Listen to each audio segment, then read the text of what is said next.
En medio de los constantes y enormes tensiones y presiones contra Italia y el aumento de su deuda, no le queda otra cosa a este país que enfrentar ajustes.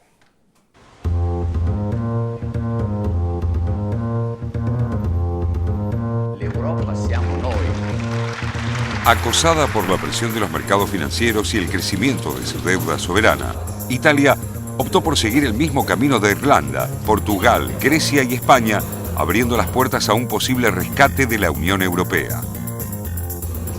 Pocos días después de anunciar un nuevo plan de ajuste, el premier italiano Mario Monti aceptó esta posibilidad, aclarando con cautela que el apoyo sería solo temporal y con el objetivo de mantener baja la prima de riesgo.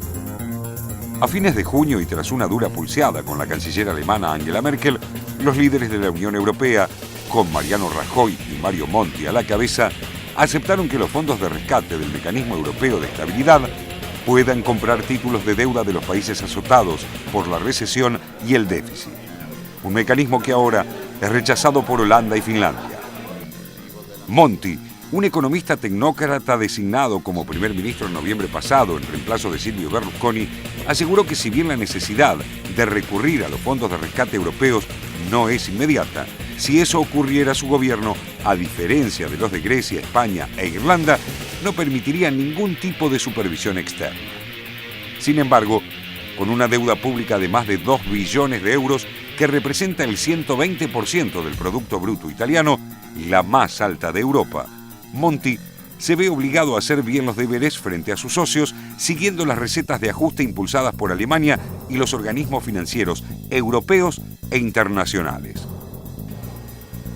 El drástico plan de austeridad que acaba de presentar el primer ministro italiano pretende ahorrar 26.000 millones de euros en los próximos 3 años. El paquete de medidas incluye la reducción del 10% de los contratos de los empleados públicos y de un 20% de los trabajadores estatales de planta, así como recortes en los presupuestos de salud, justicia y defensa.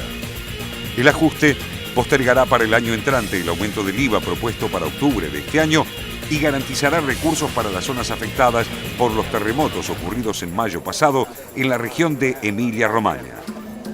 El plan afecta principalmente a los empleados públicos italianos, beneficiados durante los años de bienestar por un trato privilegiado.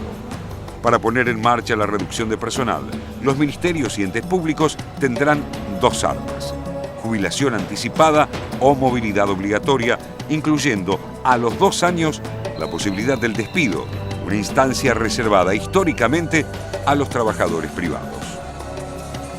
Con un desempleo récord del 36% entre los jóvenes y la reciente reforma al sistema de pensiones para las centrales obreras, este nuevo ajuste augura más desocupación y recesión, por lo que ya anunciaron marchas de protesta, medidas de fuerza y la posible convocatoria a una huelga general.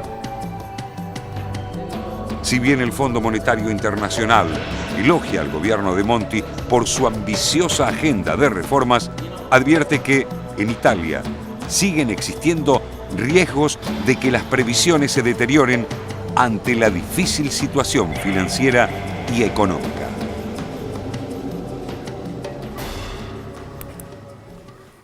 En la crisis italiana, Pedro, se pueden reconocer muchos aspectos que están muy relacionados con lo que está pasando con el resto de Europa, por ejemplo, con España, pero quizá la particularidad que hay que ver en el análisis de la situación de Italia esté dado en que es la primera vez que uno de los países importantes manejados por un tecnócrata, como es Mario Monti, que asumió en noviembre del 2011, se hizo cargo de la situación después de que se había ya generado o explotado la crisis. Y evidentemente los resultados no son mejores que los que se dieron en otros países, siempre con la misma fórmula, pero encabezado en partidos políticos tradicionales, como puede haber sido España en en las 2 etapas, tanto con el socialismo como ahora con el conservador Mariano Rajoy. Italia vuelve a fracasar en esta política y a pesar de eso insisten en la misma política. Mirando fundamentalmente a los mercados, el discurso del gobierno de Italia fue: hacemos este ajuste para que no pierda valor los bonos de la deuda italiana, es decir, para recuperar, revitalizar la confianza en los mercados.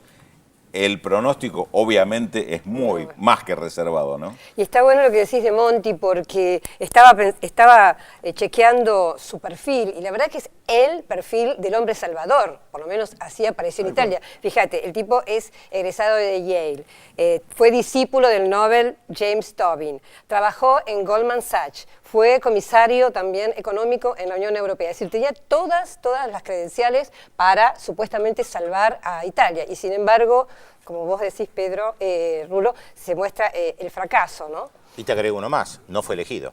Bueno, no fue elegido por el pueblo, sino que fue impuesto por Europa. Exactamente. Un banquero sin ninguno, entre comillas, los vicios que puede tener un político tradicional, ¿no? Es muy interesante, ya que decís esto, cómo existe una construcción mediática en casi todo el mundo de estos tecnócratas, economistas, con títulos de universidades muy importantes que aparecen no solamente como salvadores, sino como los portadores del conocimiento, los que saben. Hoy salió una muy buena, hoy salió una muy buena nota de Alfredo Zayat justamente en página 12, revisando los dichos de algunos de estos gurúes económicos de la Argentina, cómo se fueron equivocando este último tiempo. Bueno. Hay bastante escrito al respecto de cómo se fueron equivocando muchas veces, lo que demuestra que en realidad no se equivocan, sino que son operadores políticos y no es que se equivocan, también se equivocan, pero no es que son solamente gente que se equivoca.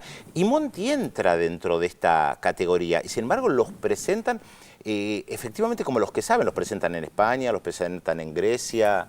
Es impresionante. Aparte el truco mediático también hay otros. Por ejemplo, más o menos son 26.000 millones era la cifra, ¿no es cierto? Sí, del ajuste. Bueno, vos fijate que tiene, compra 90 cazabombarderos F-35 a Lockheed, Italia, por un valor de 20.000 millones.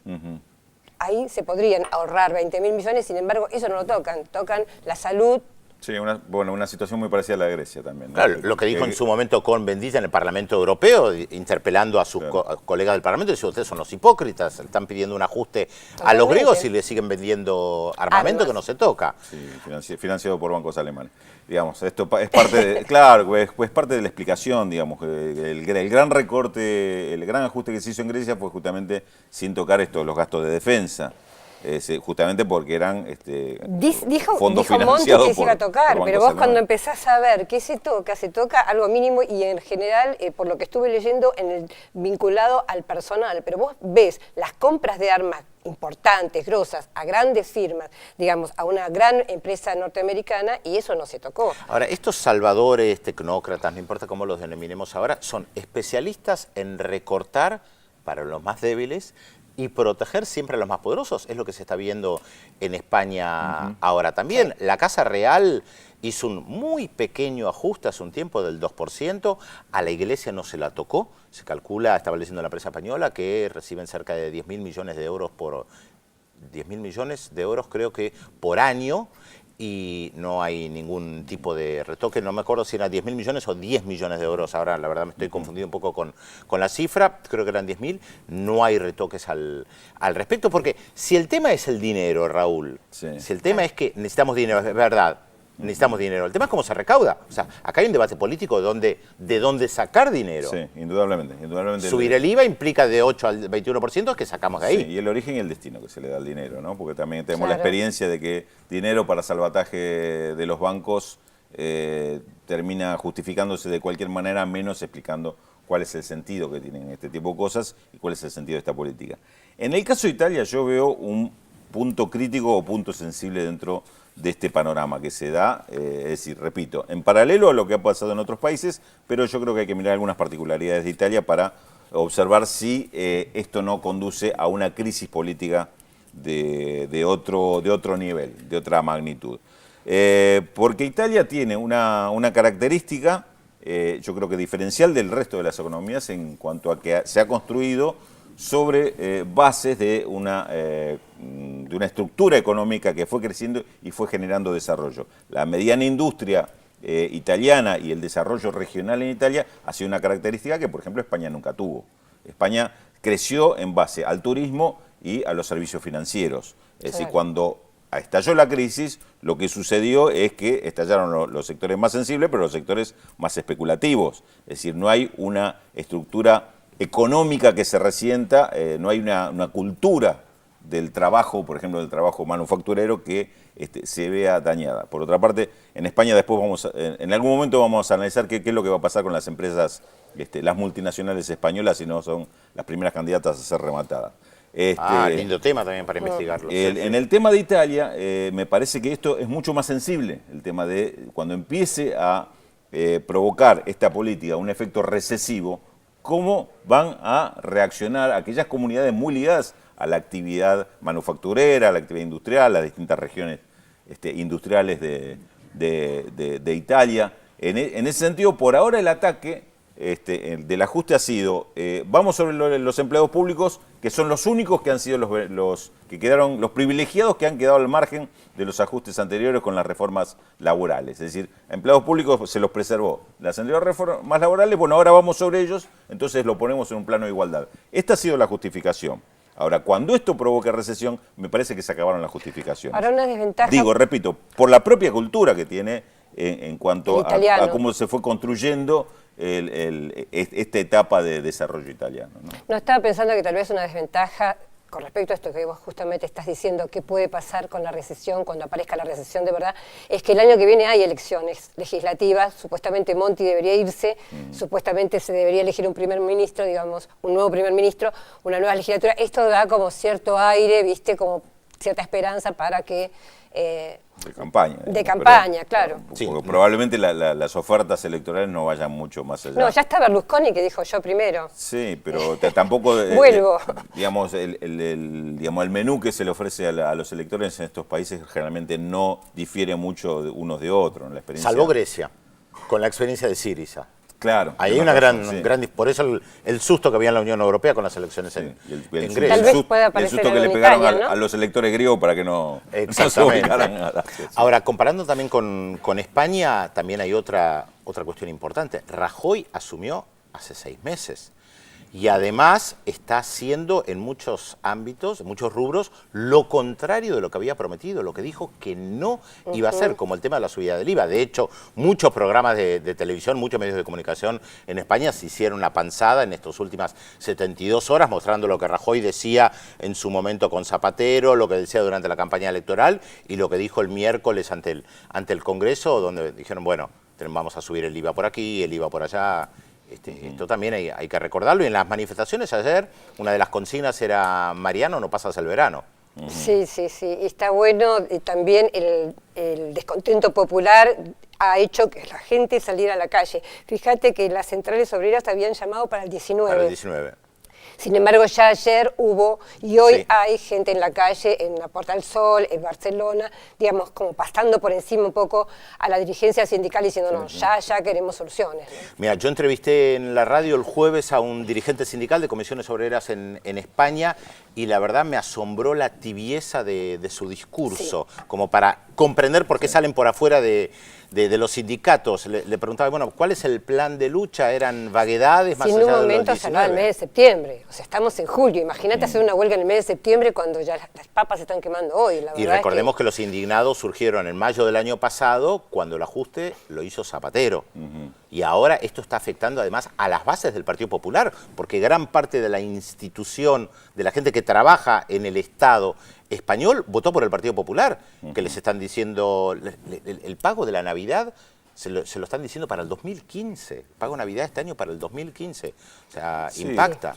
Indudablemente toda esta situación es un desafío para las organizaciones sociales y este tipo de representaciones, si están a la altura de los acontecimientos y para ponerse al frente de los reclamos, ¿no? Yo recuerdo cuando hablábamos, cuando tuvimos la oportunidad de entrevistar a Álvaro García Linera, el vicepresidente de Bolivia, pero además uno de los digamos, intelectuales más respetables que tenemos en Latinoamérica, él dice, bueno, bienvenido que Europa se haya despertado de un largo letargo y hoy empiece a reaccionar y a manifestarse en las calles. Bueno, yo creo que todavía falta, él mismo lo decía en realidad en esa oportunidad, falta por ver si estas expresiones en la calle tienen un correlato en cuanto a una respuesta política, que es en realidad el debate de fondo que va a haber en algún momento sobre el destino de Europa. Sí, salvo Grecia, como decía Pedro, las demás salidas están, por ahora parece que son por derecha, ¿no?